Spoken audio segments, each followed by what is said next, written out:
શહેરના cinema road ઉપર આવેલ લક્ષ્મી ટોકીઝની પાછળ આઈસ ફેક્ટરીમાં અવાવરૂ હોજમાંથી બેગમપુરાના બે પિતરાઈ ભાઈની લાશ મળી આવી હતી। આ ઘટનાને પગલે ગઈકાલે મોડી સાંજે બંને બાળકોના પરિવારજનો સાથે 1000થી 1500ના ટોળાએ મોરચો કાઢી મૈધરપુરા પોલીસનો ઘેરાવ કર્યો હતો।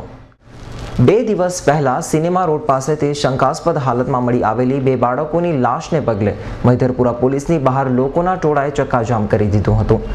બીજી તરફ આ ઘટનાને પગલે ઉચ્ચ પોલીસ અધિકારીઓ પણ મૈધરપુરા પોલીસ સ્ટેશને દોડી આવ્યા હતા। બંને બાળકોના પરિવારજનોએ પોલીસ અધિકારીને એવું પણ જણાવ્યું હતું કે આઈસ ફેક્ટરીના માલિકોની બેદરકારીને કારણે મોત થયું છે, જેથી તેમની સામે ગુનો દાખલ કરવાની વાત કરતા પોલીસ અધિકારીએ ચોક્કસ કાર્યવાહી કરવાની વાત પરિવારજનોને કરી હતી।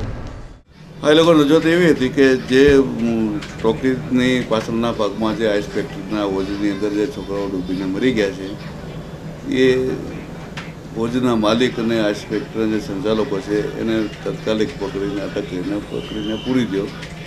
ત્યારે એ લોકોને મેં એવું સમજાવ્યું કે ભાઈ આ લોકોની વિરુદ્ધમાં તપાસ ચાલુ છે, જે પૂરતા પુરાવા મળ્યા નથી। એ પુરાવા એકઠા થયા પછી કાયદેસરની તમામ કાર્યવાહી કરવામાં આવશે, એ જવાબદાર છે એની વિરુદ્ધ ગુનો દાખલ કરવામાં આવશે અને થશે। સાથે જ મૈધરપુરા પોલીસ મોડી રાત્રે બે સિક્યુરિટી ગાર્ડને પણ ઉઠાવી લાવી હોવાનું જાણવા મળ્યું છે। બીજી તરફ ગાયબ થયેલા વોચમેનને પણ શોધી કાઢવાની પીઆઈએ બાળકોના પરિવારજનોને ખાતરી આપી હતી। બંને બાળકોના મોતના મામલામાં સીસીટીવી કેમેરાની પણ તપાસ હાથ ધરાઈ છે, પરંતુ એવું કંઈ પણ શંકાસ્પદ હાલ દેખાઈ આવ્યું નથી।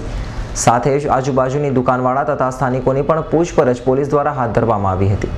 જોકે મહત્વની વાત તો એ છે કે બેગમપુરાના તુલસી ફળિયામાં રહેતો અલકમા મોહમ્મદ કુરેશી તથા ઝાકિર કુરેશી આઈસ ફેક્ટરીના અવાવરૂ હોજ સુધી શા માટે ગયા તે રહસ્ય હજુ અકબંધ છે।